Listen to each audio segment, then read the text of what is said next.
Assalamualaikum warahmatullahi wabarakatuh. Salam sejahtera untuk kita semua. Perkenalkan, saya Raiha Habibah Yusfi, SEME. Saya adalah dosen di program studi Ekonomi Pembangunan Fakultas Ekonomika dan Bisnis Universitas Negeri Semarang. Pada video ini, saya akan menyampaikan pernyataan diri dosen dalam unjuk kerja Tridharma Perguruan Tinggi Bidang Pengajaran. Video ini dibuat untuk keperluan pengajuan sertifikasi dosen. Pada video kali ini, saya akan menjelaskan mata kuliah ekonomi regional yang saya ampu. Mata kuliah ekonomi regional memiliki bobot 3 SKS pada semester 4. Dalam pembelajaran di kelas, saya melakukan 3 kegiatan. Pertama, delivery, kedua, interaction, dan ketiga, assessment. Pada mata kuliah ini menjelaskan berbagai konsep ekonomi regional atau kewilayahan, masalah-masalah dan teori-teori dalam ekonomi regional, analisis ekonomi regional beserta penerapannya. Topik ekonomi regional menjadi salah satu topik yang banyak diminati mahasiswa untuk dijadikan tugas akhir, baik berupa skripsi maupun artikel publikasi. Setelah mengikuti mata kuliah ekonomi regional, mahasiswa mampu memahami konsep teori ekonomi regional, konsep spasial, teori pertumbuhan, teori lokasi, teori aglomerasi, dan teori klaster. Selain itu, mahasiswa mampu melakukan analisis sektor basis, analisis input-output, strategi, dan kebijakan pembangunan regional. Mata kuliah ekonomi regional terdiri atas 16 pertemuan. Pada tiap-tiap pertemuan memiliki pokok pembahasan yang berbeda. Pada pertemuan pertama memiliki pokok pembahasan konsep dasar teori ekonomi regional.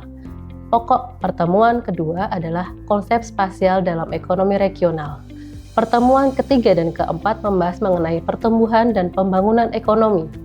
Pertemuan kelima dan keenam membahas mengenai teori lokasi. Pertemuan ketujuh membahas mengenai aglomerasi dan klaster industri. Pada pertemuan ke-8 dilakukan ujian tengah semester.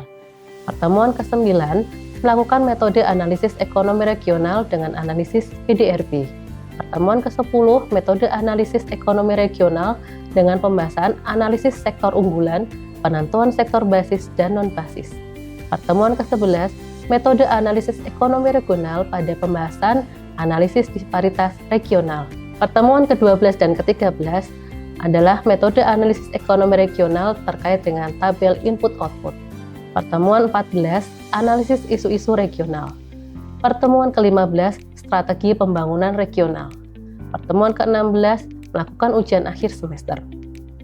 Literatur yang digunakan dalam mata kuliah ekonomi regional adalah yang pertama, Regional Economics oleh Roberto Capello tahun 2015, Regional Economics oleh Favori dan Grace Natalia tahun 2021, serta berbagai artikel penelitian publikasi yang terkait dengan ekonomi regional.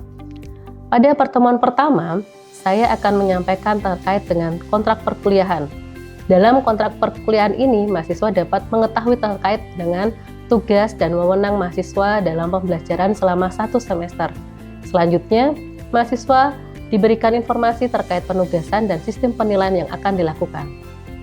Sistem pembelajaran yang akan dilakukan adalah blended learning, di mana sistem pembelajaran ini mengkombinasikan pembelajaran tatap muka di kelas dan pemanfaatan ELENA.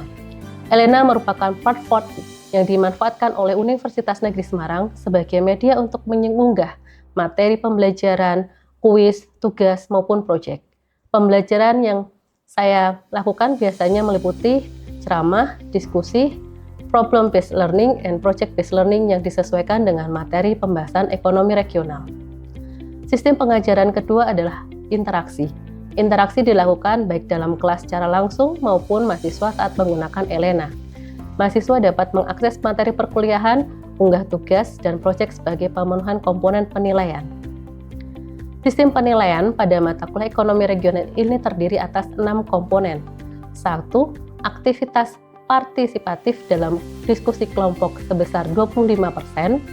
Kedua, hasil proyek dari analisis data regional 25%. Ketiga, tugas individu sebesar 10%. Keempat, kuis sebesar 10% yang biasanya dilakukan dengan menggunakan aplikasi berbasis digital karena ini erat dengan mahasiswa yang sekarang menyukai digitalisasi. Kelima adalah ujian tengah semester mandiri dengan bobot 15%. Materi yang diujikan pada ujian tengah semester adalah materi dari pertemuan pertama hingga ke-7. Keenam, ujian akhir semester dengan mandiri sebesar 15%. Ujian akhir semester merupakan ujian dari seluruh materi pokok pembelajaran yang telah disampaikan. Penilaian dilakukan bila mahasiswa telah melengkapi seluruh komponen. Namun, bila ada komponen yang belum dilengkapi, saya akan meminta mahasiswa untuk melengkapi terlebih dahulu. Selanjutnya, saya akan melakukan praktik mengajar pada perkuliahan ekonomi regional pada pertemuan ke-10 dengan pokok materi, metode analisis ekonomi regional, analisis sektor unggulan, penentuan sektor basis dan non-basis. Sekian, terima kasih. Assalamualaikum warahmatullahi wabarakatuh. Assalamualaikum warahmatullahi wabarakatuh. Selamat siang teman-teman semuanya. Oke. Terima kasih sudah datang di pertemuan ke-10 pada mata kuliah ekonomi regional. Nah, untuk pertama-tama mari kita berdoa dulu sebelum memulai perkuliahan pada siang hari ini. Berdoa dipersilakan menurut agama dan kepercayaan masing-masing. Berdoa selesai. Baik, terima kasih. Sebelum kita masuk ke pertemuan ke-10 dan materinya, kita presensi dulu ya. Oke, sudah semua mahasiswa sudah dipresensi, sudah ada beberapa yang tidak masuk, tapi memang mereka tadi WA ke saya konfirmasi ketidakhadirannya karena sakit. Jadi kita doakan semoga teman-teman yang sakit ini segera diberikan kesembuhan, kemudian bisa bergabung dengan kita. Oke, kita sekarang masuk ke materi yang ke-10, pokok pembahasan terkait dengan penentuan sektor unggulan. Nah, saya sebelum masuk ke materi ini, kita overview dulu di materi pertemuan sebelumnya terkait dengan analisis PDRB. Mungkin ada yang bisa bercerita atau berbagi terkait dengan pertemuan kemarin kita bahas apa aja sih? Silahkan angkat tangan. Oh iya, silakan Mas. Saya izin menjawab. Untuk pertemuan sebelumnya yaitu membahas tentang PDRB, yang dimana PDRB dapat menjadi cara untuk melihat suatu kondisi nilai tambah seluruh unit ekonomi di suatu wilayah. Dan PDRB itu sendiri terbagi menjadi dua, yaitu PDRB atas harga konstan dan PDRB atas harga berlaku. Oke, terima kasih Mas Billy. Kalau Mas Billy mau lihat angka PDRB biasanya dari mana Mas? Iya, website BPS ya. Baik, karena BPS itu biasanya yang akan menyediakan data sekunder terkait dengan perhitungan PDRB di suatu kawasan tertentu. Misal kalau di Semarang ya kita bisa lihat PDRB Kota Semarang atau PDRB di Kabupaten Semarang dari website BPS kayak gitu. Di tingkat yang lebih luas misalnya pada provinsi berarti kita bisa lihatnya di BPS Jawa Tengah atau BPS Jawa Timur kayak gitu. Di lingkap yang lebih luas lagi nasional kita lihatnya di BPS nasional di Indonesia seperti itu. Nah, baik. Mungkin ada lagi yang bisa sharing untuk pertemuan kemarin terkait apa lagi? Ayo, Ya. isi menyampaikan bahwa pertemuan kemarin menyatakan bahwa ada 17 sektor lapangan usaha. Nah, ya, kira-kira mungkin bisa disebutkan beberapa, Mas? Kemarin ada 17 sektor lapangan usaha. Yang pertama pertanian, kehutanan, perikanan. Yang kedua pertambangan dan penggalian. Yang ketiga industri pengolahan. Yang keempat pengadaan listrik dan gas. Yang kelima pengadaan air, pengolahan sampah dan limbah dan daur ulang. Oke, baik, terima kasih Mas Nabil. Baik, pada PDRB kita bisa melihat ada paling enggak 17 tadi sektor lapangan usaha yang menyusun nilai tambah pada suatu wilayah. Nah, biasanya di ekonomi regional kita membaginya atas 3 sektor utama. pada sektor primer itu adalah sektor-sektor yang mereka berkaitan dengan sumber daya alam, baik itu pertanian, perikanan, bahkan hasil tambang seperti itu. Dan kemudian ada sektor primer, sekunder, ya, perdagangan seperti itu. Kemudian ada tersier, itu sudah terkait dengan jasa-jasa. Jadi nanti ada juga analisis yang lebih jauh akan menunjukkan, ini kan ekonomi regional itu pengen menunjukkan suatu kekhasan suatu daerah, ya kan. Khasnya itu bukan khas dalam bentuk budaya, tapi khas dalam kondisi mereka kuat dalam kondisi perekonomian yang mana nih, sektor lapangan usaha seperti apa nih, ya kan. Karena di ekonomi regional kita akan mengakui ciri khas setiap wilayah. Kalau di ekonomi makro kita bilangnya Indonesia, ya kan, kaitannya Indonesia akan diberikan resep yang sama untuk semua permasalahan. Tapi di ranah regional kita akan melihat, misal nih Mas Billy, ya kan, Mas Billy itu ada suatu wilayah, Mas Billy itu sakitnya apa sih, ya kan, akan diberi obat apa yang tepat, seperti itu. Mas Billy itu punya kemampuan apa biar dia itu daya saingnya meningkat. Kalau misalkan saya lihat satu kelas dengan masalah yang sama, padahal ada yang, Bu, sebenarnya saya nggak punya masalah itu loh, Bu, sebenarnya saya nggak punya kemampuan itu. Kalau misalkan saya dipus untuk bisa menghasilkan tujuan dari kuliah ini, gitu. Jadi akan dikembalikan lagi ke karakteristik tiap wilayahnya. Baik, kita lanjutkan lagi ya. Kemarin menurut dari Prisiono dan Sahara, bahwa ilmu ekonomi regional adalah suatu cabang ilmu ekonomi yang dalam pembahasannya memasukkan unsur perbedaan potensi suatu wilayah dengan wilayah lain. Ya kan? Kita mengakui wilayah kota Semarang itu lemah di mana? Kita nggak punya apa? Kita nggak punya banyak sawah, ya kan? Kita mungkin akan tergantung dengan wilayah Demak, dengan wilayah Klaten yang jauh, ya kan? Kota Solo. Kota Solo itu dia punya kemampuan apa sehingga kok banyak banget investasi bisa ke Solo. Kenapa kok nggak di semuanya, kenapa nggak di Semarang aja, kayak gitu ya. Kemudian mungkin ada juga kenapa kok pada Kota Magelang itu berbeda cirinya dengan Kabupaten Magelang, padahal saling berdekatan, ya kan? Kota Magelang bahkan cuma dapat 4 kecamatan aja. Kabupaten Magelang sangat banyak kecamatannya, ya, seperti itu.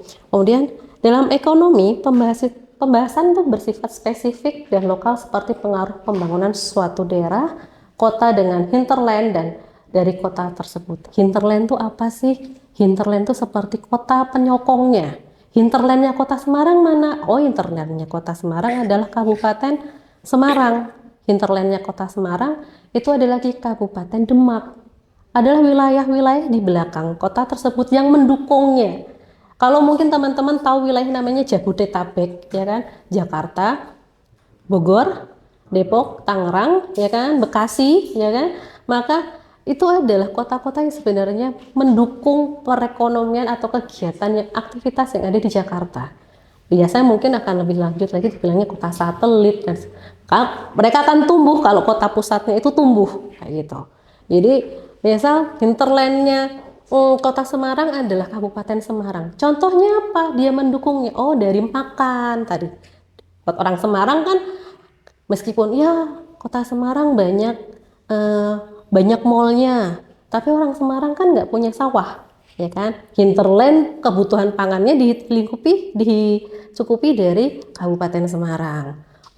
Orang Semarang banyak yang sepertinya lebih menyukai bekerjanya secara online atau bekerjanya remote dari luar negeri. Terus siapa nih yang menggerakkan perekonomian Semarang? Ternyata pegawai-pegawainya itu dari Salatiga, dari Kabupaten Semarang. Dia mendukung hinterlandnya dari bagian tenaga kerja. Seperti itu, ya. Kemudian ekonomi regional berkembang dari adanya kebutuhan dalam pelaksanaan pembangunan suatu daerah sehingga bersifat policy oriented. Saya bilang tadi ya di depan bahwa tidak ada satu obat mujarab yang bisa dipakai untuk semua wilayah, karena tiap wilayah punya karakteristik beda-beda. masalah yang berbeda, kemampuan yang berbeda, daya saing berbeda, SDM-nya berbeda, seperti itu. Nah, kita pengen ngerti nih, apa yang akan menjadi prioritas utama untuk menjaga pertumbuhan ekonomi wilayah tersebut, sehingga selanjutnya adalah bisa memberikan multiplier efek dan penyerapan tenaga kerja yang lebih tinggi. Akhirnya apa? Pembangunan ekonomi dan kesejahteraannya juga meningkat, ya kan? Jangan sampai nih kita akan dalam ekonomi kan teman-teman tahu ya bahwa yang namanya ada scarcity kita kan menghadapi scarcity, kan? Kita menghadapi kelangkaan. Kelangkaan kita apa? Kita langka terhadap pendanaan. APBD kita yang dipakai untuk semua kegiatan ekonomi maupun dana untuk investasi itu kita mengakui bahwa itu terbatas. Ya, ada scarcity dari pendanaan, dari modalnya. Yang kedua ada scarcity dari apa? Tenaga kerjanya. Ada scarcity dari teknologinya. Kita mengakui itu. Begitu kita nggak mempunyai orientasi yang jelas, asal tebas saja semua sama, apa yang terjadi? Pemborosan, ya kan? Wis pokoknya semua harus dikasih yang sama. Saya nggak mau tahu, ya kan? Kamu ini bisa atau enggak tak kasih. Kamu bisa atau enggak tak kasih. Kamu mau mampu atau enggak tak kasih. Nanti pikiran sendiri. Kan nggak seperti itu, ya kan? Kita ada evaluasi seperti itu. Kita bisa mana sih yang sekiranya kegiatan ekonomi yang harus kita prioritaskan lebih dahulu. Kenapa seperti itu, ya kan? Nah, pada saat ini kita akan berbicara tentang sektor unggulan. Nah, sektor unggulan itu adalah satu sektor yang dia maknanya nanti akan memberikan multiplier effect yang tinggi. Baik multiplier effect dari yang dia dampak ke belakang, sektor pendukungnya, maupun multiplier effect ke sektor yang ada di depannya. Dan apa? Penyerapan tenaga kerja. Kemudian dia punya nilai tambah yang cukup besar dan sangat besar, harapannya seperti itu. Nah, kalau kemarin nih, ya kan, kita sempat ngomongin di pembahasan PDRB, kita sempat ngomongin terkait dengan sumbangan ataupun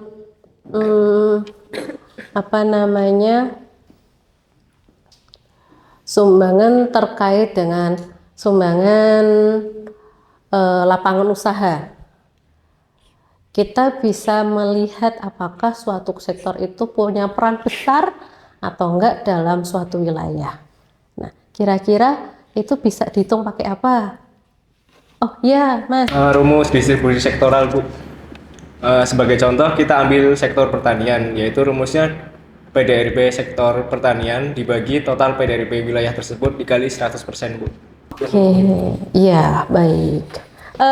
Jadi kemarin di pertemuan analisis PDRB kita sebenarnya sudah mulai mengenal bagaimana sih cara menggali suatu wilayah itu punya sektor yang kuat atau enggak. Paling gampangnya adalah melihat dari distribusi sektoralnya, sumbangannya. Kita biasanya adalah tadi membagi atau membandingkan sektor A terhadap total PDRB dikalikan 100%. Ya kan? Kalau di Kota Semarang biasanya yang paling tinggi itu sektor perdagangan dan jasa dan konstruksi, karena kita lihat Kota Semarang itu sangat banyak pembangunan mall ya. Sekarang udah banyak banget mallnya, ada berapa perdagangan, mall banyak, orang dagang banyak, tinggi aktivitas ekonominya seperti jasa, baik itu jasa perkantoran, jasa perbankan, dan jasa apalagi jasa hotel kayak gitu juga cukup tinggi aktivitasnya. Nah, beda lagi kalau kita ke Kabupaten Semarang. Kabupaten Semarang itu sumbangannya adalah sektor industri, dan sektor pertanian. Oke. Nah, selanjutnya kita kira-kira ada nggak ya cara lain untuk menganalisis sektor itu masuk sektor yang unggul atau enggak, sektor yang kuat atau enggak.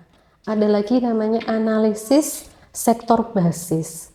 Analisis sektor basis ini diasumsikan bahwa suatu sektor akan kuat, akan unggul kalau dia juga mampu melayani tidak hanya kebutuhan di wilayah dia, tapi ada kebutuhan di wilayah setingkat lebih tinggi. Misalnya, Kota Semarang tadi punya kontribusi besar di sektor konstruksi, pembangunan konstruksi, ya kan? Dibandingkan apakah dia juga cukup kuat bisa melayani permintaan sektor konstruksi di Jawa Tengah? Atau apakah misal kita ke Klaten, apakah di Klaten itu sektor pertaniannya bisa unggul juga, bisa menjadi sektor basis bila dibandingkan dengan kemampuan dia untuk mencukupi kebutuhan pertanian di wilayah Jawa Tengah. Nah, itu namanya adalah konsep dari sektor basis. Nah, kita biasa nyebutnya dengan analisis LQ.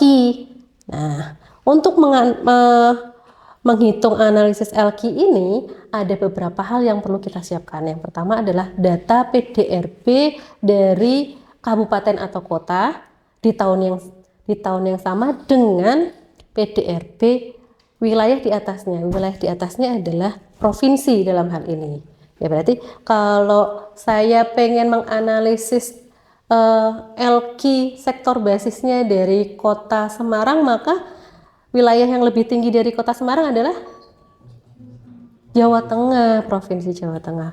Baik, nah untuk rumus LQ sendiri itu seperti ini ya. LQ itu adalah hasil dari pembagian PDRB sektor I di kota J dibagi dengan PDRB sektor I di provinsi tersebut, atau gampangnya kalau di kita indeks LQ itu diperoleh dari PDRB sektor. Misal konstruksi di kota Semarang dibagi PDRB sektor konstruksi di provinsi Jawa Tengah, kemudian dibagi lagi dengan total PDRB Kota Semarang dibagi dengan total PDRB Provinsi Jawa Tengahnya, seperti itu. Nah, hasilnya nilai LQ nanti akan berada di sekitar ini. Apakah dia ada di kurang dari 1 atau lebih dari 1? Kalau nilai LQ lebih dari 1, berarti dia diasumsikan sebagai sektor yang unggul, sebagai sektor basis yang punya kemampuan untuk melayani tidak hanya di wilayahnya tapi juga di wilayah lain yang lebih tinggi. Kalau nilai LQ-nya kurang dari 1, berarti dia dianggap sebagai sektor non basis atau yang tidak unggul karena dia hanya mampu untuk memenuhi kebutuhannya. Bahkan kadang dia perlu bantuan dari wilayah lain untuk memenuhi kebutuhan tersebut. Baik. Nah, sekarang saya akan memanggil salah satu mahasiswa untuk mencoba menghitung LQ ya. Silakan. Oh ya, Mas Rehan silakan maju, Mas. Ya. Jadi untuk perhitungan ini kita membutuhkan, silakan duduk, paling tidak 2 data. Yang pertama adalah PDRB Kota Semarang dan PDRB Jawa Tengah.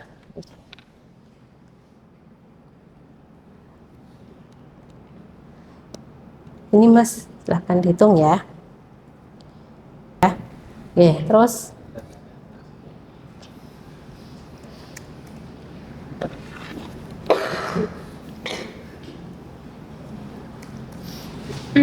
baik. Baik. Nah, ini hasilnya ya, Mas. Oke, seperti ini hasilnya teman-teman yang sudah dihitung oleh Mas Raihan. Kemudian untuk yang kami beri warna kuning itu adalah nilai LQ yang lebih dari 1. Itu adalah sektor yang masuk sebagai sektor basis ya.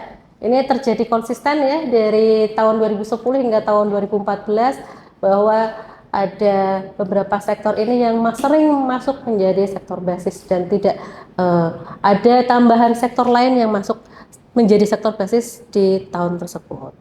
Oke, terima kasih Mas Rehan, silahkan kembali ke tempat. Oke. Dari sini mungkin akan ada yang bertanya. Sudah cukup jelas? Ya, baik. Kalau sudah cukup jelas, saya ingin menyampaikan bahwa nanti teman-teman silahkan praktek untuk tugas selanjutnya di rumah. Saya sudah cantumkan di Elena, silakan diakses nanti tiap mahasiswa mencari data PDRB kabupaten kota yang ada di Jawa Tengah, silakan diisi, tiap mahasiswa punya data yang berbeda, kemudian dihitung dan silakan unggah di Elena disertai dengan sedikit analisis yang bisa membantu membacanya.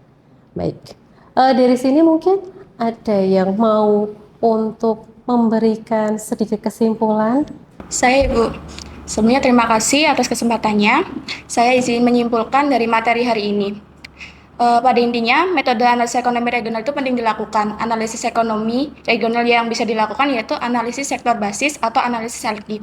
Analisis LQ ini biasa digunakan untuk mengukur sejauh mana suatu komoditas atau sektor unggulan daerah seperti kabupaten kota atau provinsi dibandingkan dengan wilayah yang lebih tinggi atau tingkat nasional dengan menggunakan data produk domestik regional bruto atau PDRB dan jumlah tenaga kerja. Maka dari itu, analisis LQ ini bermanfaat untuk menentukan daerah mana yang memungkinkan bisa untuk dikembangkan dan untuk menarik investor. Oke. Baik, selain itu juga LQ ini memiliki tadi nilai antara 1 dan kurang dari 1 dan lebih dari 1 untuk menentukan apakah sektor basis ataupun sektor non basis. Baik, teman-teman, terima kasih atas perkuliahan kedatangan pada perkuliahan pada siang hari ini. Saya tutup perkuliahan ini dengan bacaan hamdalah dan assalamualaikum warahmatullahi wabarakatuh. Demikian paparan PDD UKT PT atau pernyataan diri dosen dalam unjuk kerja Tridharma Perguruan Tinggi pada unsur pengajaran.